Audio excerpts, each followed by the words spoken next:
Bismillahirrahmanirrahim. Assalamualaikum warahmatullahi wabarakatuh. Selamat datang bertemu rekan-rekanku semuanya. Apa kabarnya pada kesempatan ini? Semoga rekan-rekan semua dalam keadaan sehat dan dapat melakukan segala aktivitas dengan baik. Alhamdulillah Pak Jailani di sini juga dalam keadaan sehat sehingga dapat melakukan perkuliahan pertemuan lewat tatap maya untuk mata kuliah manajemen pemasaran. Alhamdulillah hari ini kita masuk pada pertemuan yang ke-14. Pada pertemuan ke-14 ini kami mengambil materi pokok bahasan tentang menuju pasar global. Kalau kemarin kita sudah bicara tentang banyak hal terkait dengan pemasaran, hari ini kita bicara tentang pemasaran pada pasar yang global, pasar internasional. Saya yakin rekan-rekan semuanya sangat memahami kondisi saat ini di mana negara antara negara satu dengan negara yang lain hampir tanpa batas.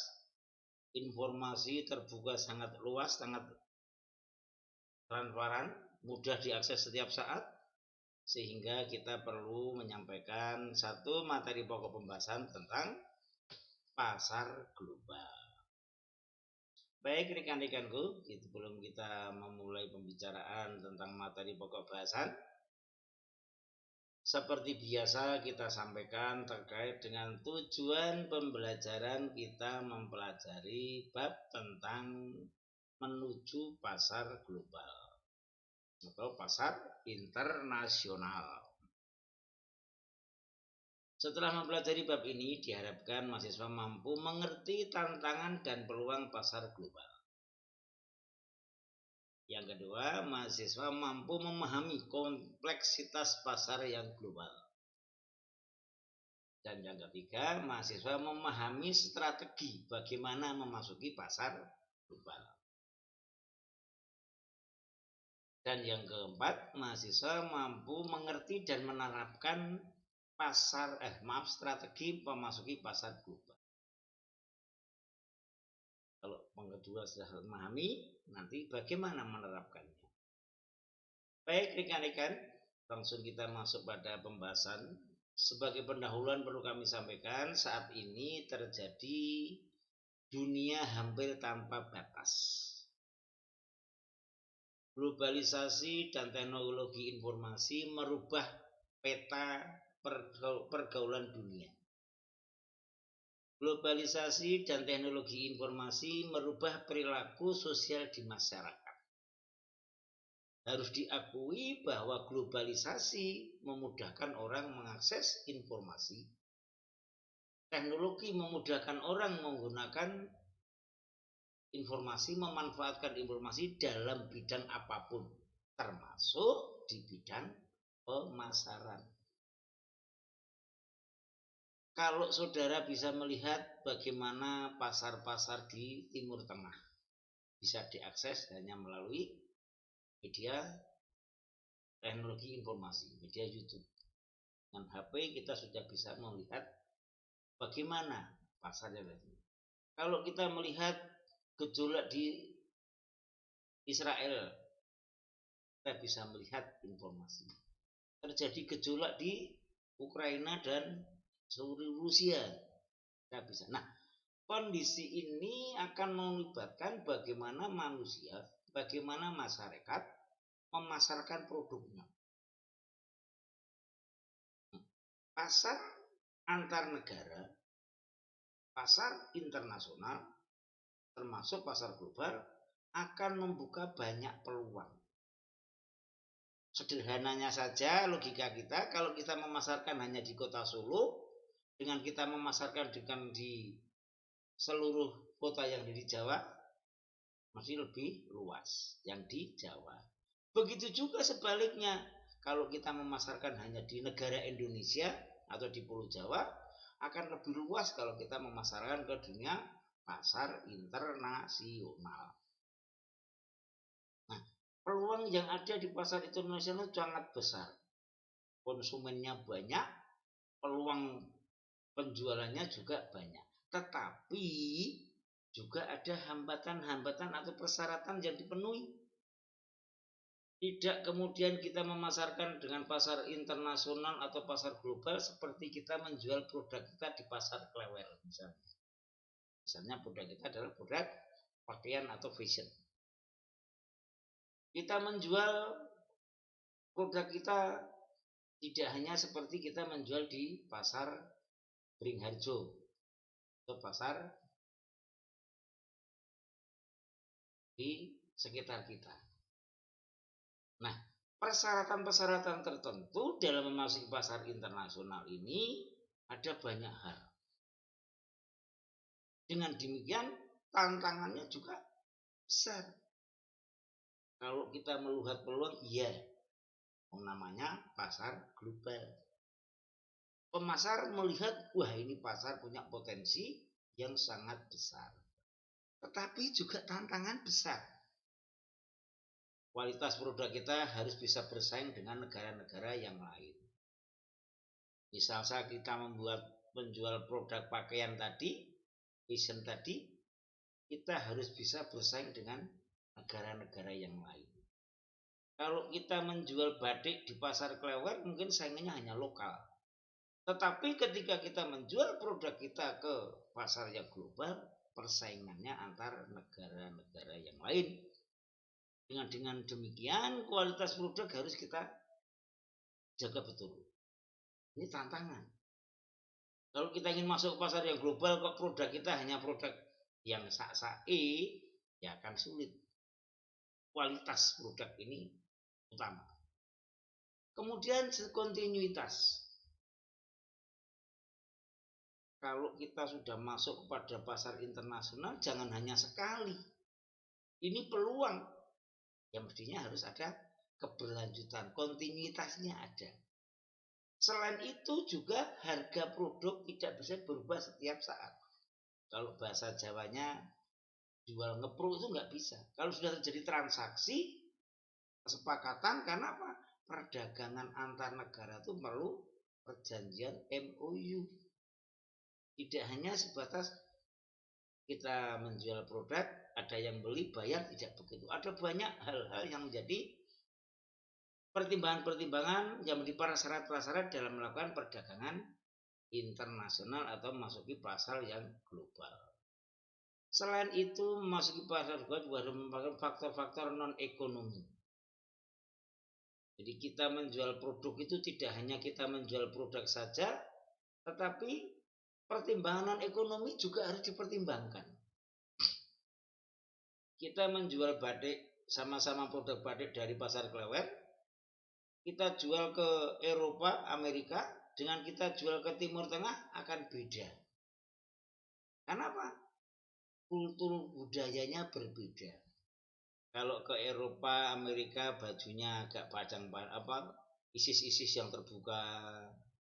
Tapi kalau yang ke Timur Tengah mesti harus besar-besar dan tertutup. Apalagi kalau sudah bicara dengan nilai-nilai yang dianut oleh masing-masing negara. Ada beberapa negara yang mungkin ada nilai-nilai tertentu, termasuk mungkin di negara-negara Arab misalnya. Mau mengirim produk ke sana mesti harus ada jaminan atau ada sertifikasi halal. Karena kalau tidak halal tidak akan mungkin bisa masuk ke negara Timur Tengah.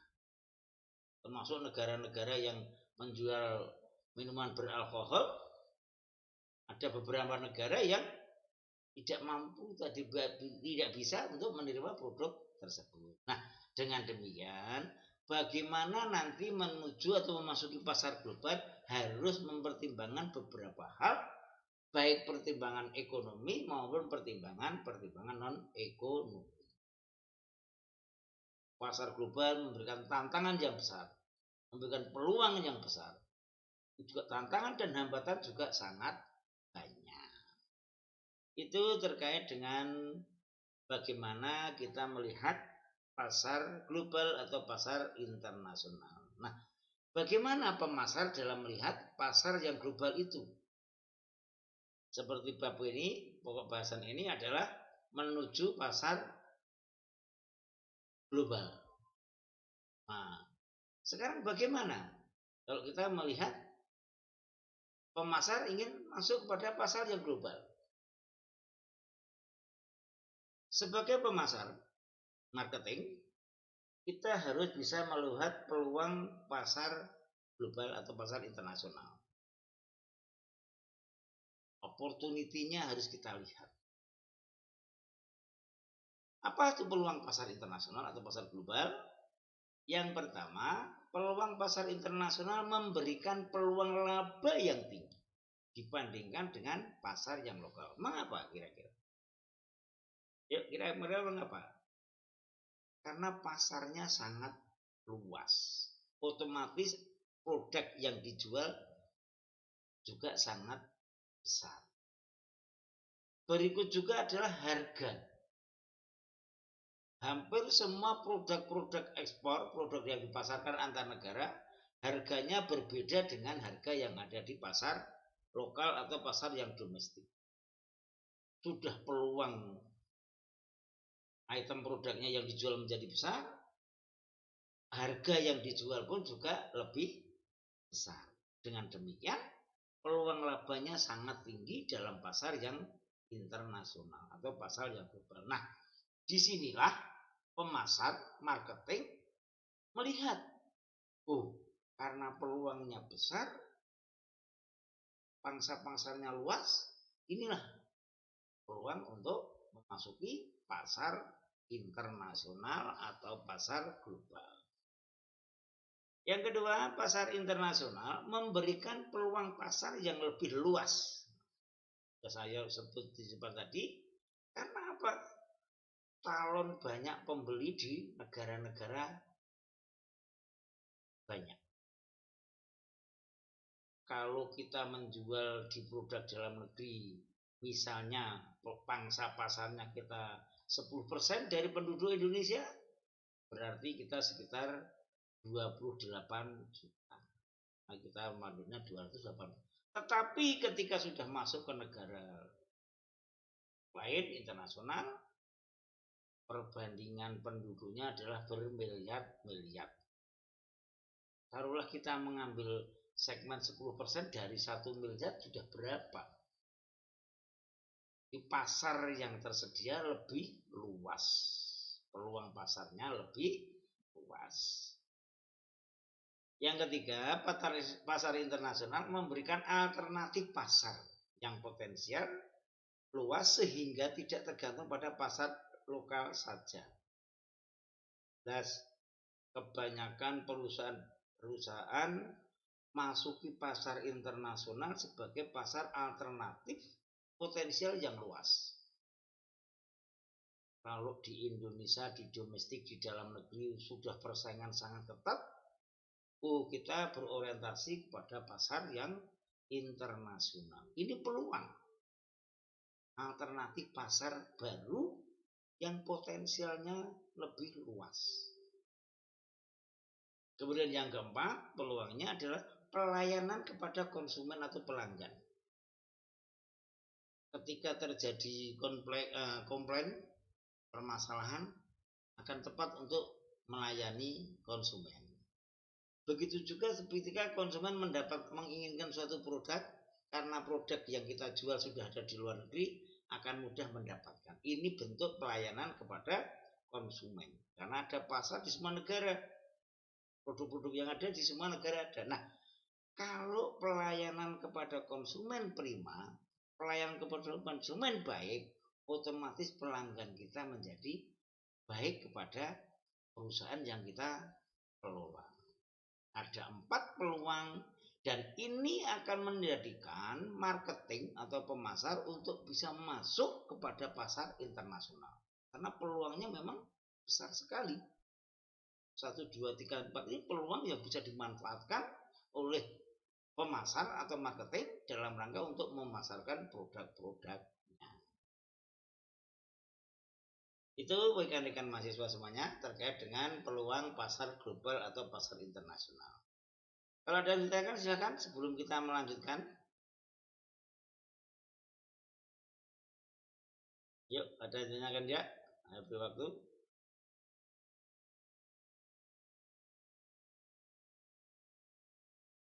Nah, kalau kita sudah bicara peluang, sebagai pemasar atau marketing kita harus bisa memanfaatkan peluang itu menjadi sesuatu yang real. Kita harus bisa memanfaatkan peluang itu menjadi sesuatu yang nyata. Kesempatan untuk menangkap peluang yang ada. Tetapi kita harus juga melihat tantangan yang ada di pasar global. Agar apa? Agar pemasar tidak merasa kaget. Agar pemasar tidak merasa, loh peluangnya begini, ternyata kok seperti ini. Nah, ini memang tantangan dari pasar global atau pasar internasional. Apa tantangan di pasar global atau pasar internasional? Tantangan yang pertama adalah pasar global sangat kompleks. Sehingga diperlukan preferensi yang tepat dan akurat. Kita memasarkan di lokal-lokal, di domestik, sama seperti diri kita. Di Solo memasarkan produk-produk batik di pasar Klewer atau di Beteng. Konsumennya, pembelinya dari Klaten, dari Boyolali, dari Sragen, Wonogiri, Karanganyar, tetangga saja. Kita masa muda mereferensi masyarakat di sekitar Solo atau Surakarta. Tetapi ketika pasar yang global dengan jarak yang jauh, misalnya ke Eropa atau ke Arab Saudi. Arab Saudi itu pesawatnya aja 9 sampai 11 jam. Nah, ini alhamdulillah pernah merasakan tanah suci 9 sampai 11 jam. Nah, kompleksitas yang ada di pasar internasional juga sangat macam-macam. Sehingga perlu dilakukan preferensi, mencari informasi dari yang ada di pasar di negara-negara tersebut. Oh, kalau Asia, dalam hal ini Cina, Korea, preferensinya Jepang, preferensinya seperti ini. Oh, kalau Eropa, Amerika, preferensinya seperti ini. Oh, kalau ke Timur Tengah, preferensinya seperti ini. Nah, India dan segala macam dan sebagainya. Yang pertama, tantangannya adalah preferensi harus tepat dan akurat. Kenapa? Sangat kompleks. Yang kedua, tantangan yang kedua adalah regulasi di masing-masing negara berbeda. Ketika kita masuk ke negara Eropa dengan masuk ke negara Asia atau masuk ke negara Timur Tengah, sistem pembayarannya juga beda. Mungkin aturan perdagangan beda. Perdagangan internasional tidak kemudian kita laku dengan buyer atau pembeli di sana kita langsung kirim, enggak. Peran negara sangat besar. Kenapa? Ada barang masuk yang masuk dalam satu negara ada syarat-syaratnya. Misalnya ada cukai, ada pajak, atau retribusi yang lain. Dan itu sah karena negara berdaulat, berkewajiban, berwenang mengatur keluar masuknya barang dalam satu negara. Jadi meskipun rekan-rekan mahasiswa misalnya mengekspor suatu barang pada negara tertentu, pembelinya sudah sepakat harganya, produknya sepakat, tidak kemudian serta-merta saudara bisa mengirimkan produk ke pembeli. Di Indonesia ada aturan-aturan tertentu untuk melakukan ekspor, pajak ekspor misalnya. Nah, regulasi negara ini berbeda-beda. Ini juga menjadi tantangan. Nah, kalau tantangan bagi pemasar, bagaimana tantangan itu bisa diantisipasi? Bagaimana tantangan itu bisa diatasi dengan baik? Yang ketiga, ada beberapa yang tidak produk secara langsung. Ini kurang sedikit ini. ada beberapa produsen yang tidak secara langsung mengekspor atau menjual barang sehingga kurang memahami terhadap perdagangan internasional. Di produsen tidak secara langsung, hanya ngesub. Ini salah ketik ini, produsen harusnya. Nah, kalau hanya ngesub, taunya kita kan dari yang ngekspor. Pak Jalani eksportir, rekan-rekan mahasiswa sebagai sub produknya. Yang menjual saya ke pasar internasional adalah saya. Sehingga saudara tidak tahu secara langsung kondisi pasar yang ada di internasional. Yang penting saudara menjual kepada saya bayar, saya kemudian mengekspor kepada negara yang lain. Nah, tantangan di sini apa? Tidak tahu.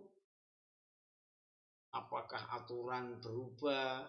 Apakah kemudian kurs pembayarannya turun misalnya? Tidak tahu. Ini menjadi tantangan. Dan yang keempat, tantangannya adalah hukum perdagangan negara asing yang kadang berubah tanpa diketahui oleh pengusaha atau eksportir. Yang namanya hukum dalam satu negara itu bisa berubah, bisa bergeser, itu wajar.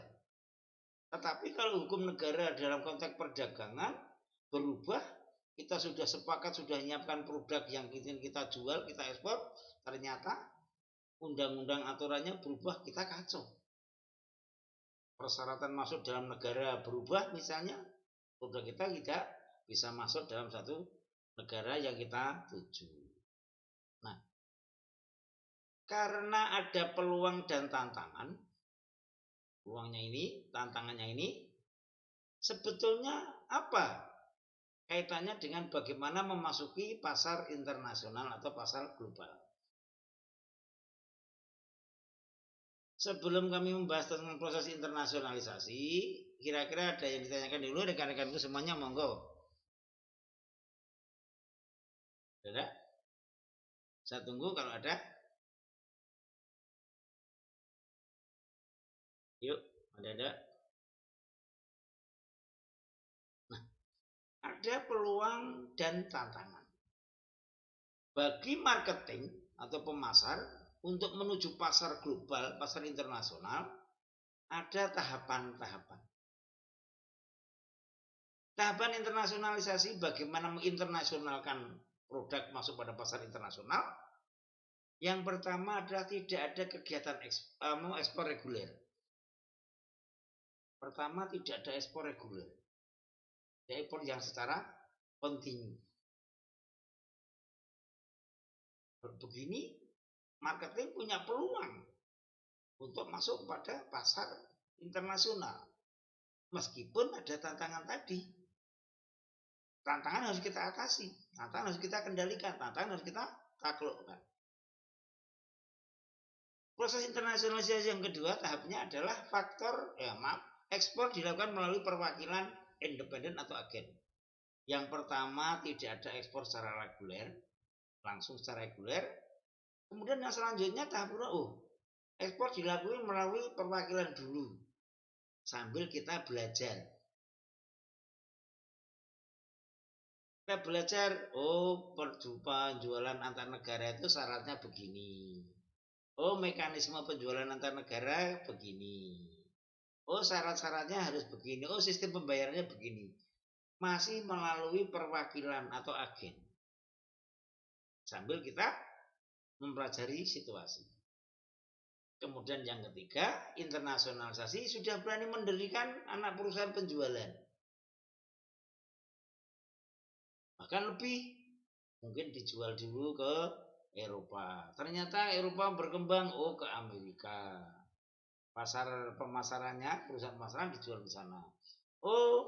Dijual ke Timur Tengah. Ke Cina dan segala macam.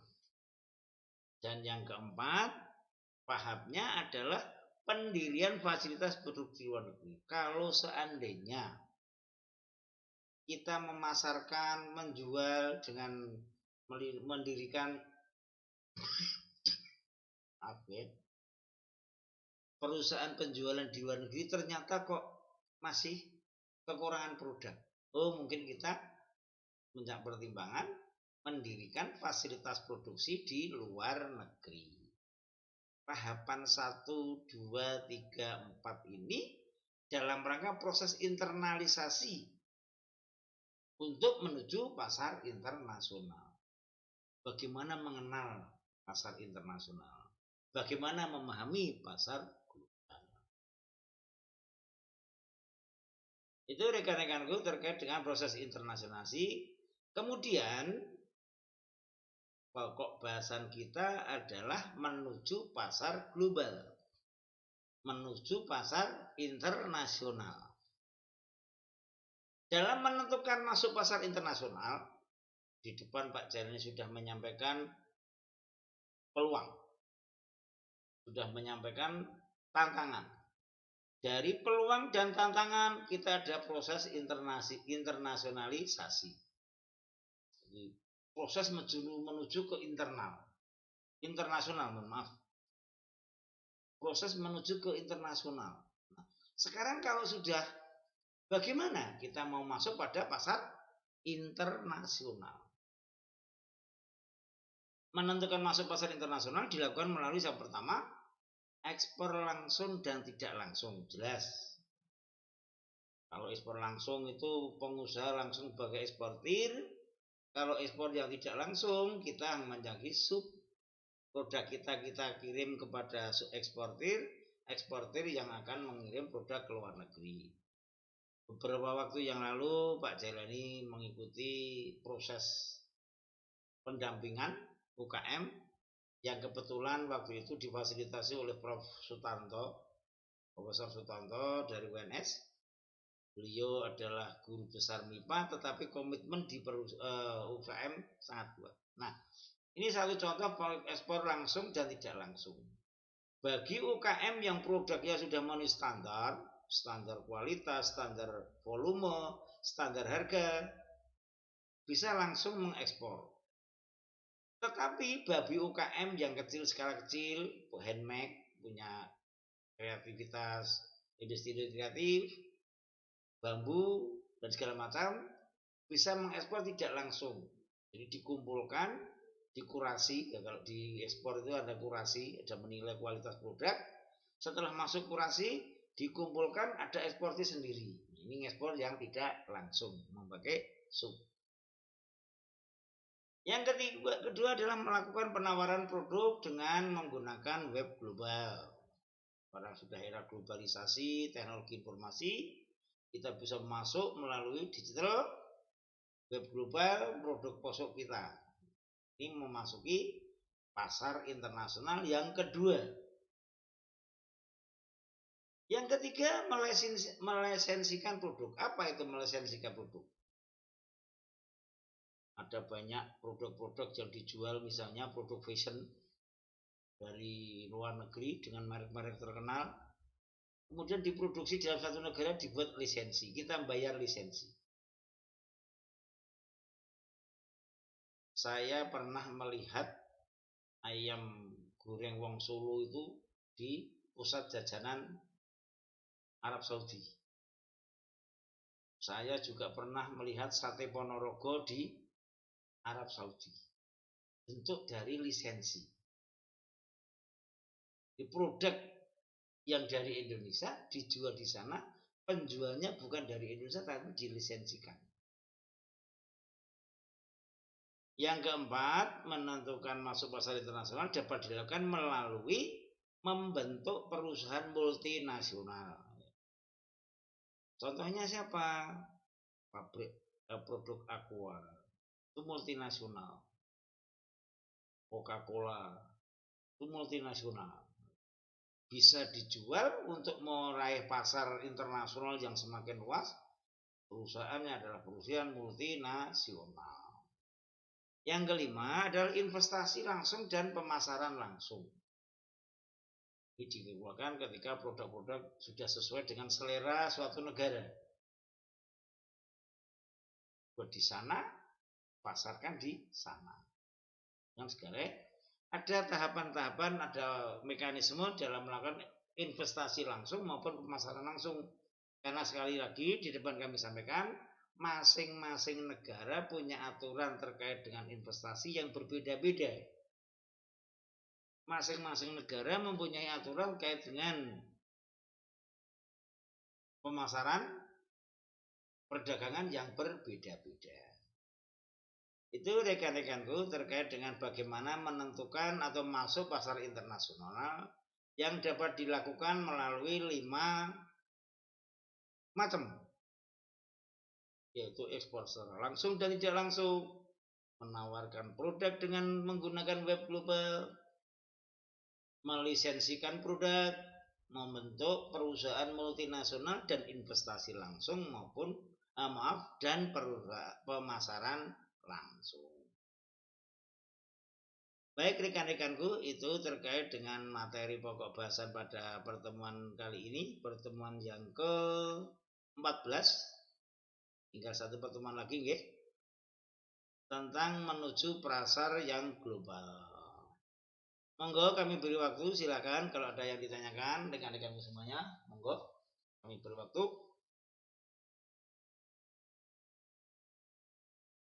Yuk, ada. Kalau tidak, sebagai penutup kami sampaikan bahwa pasar internasional itu memberikan peluang yang besar, tetapi juga terdapat tantangan dan hambatan yang ada. Tantangannya seperti apa, peluangnya seperti apa, tadi sudah disampaikan di depan. Kemudian bagaimana memasuki pasar internasional, ada berbagai pertimbangan.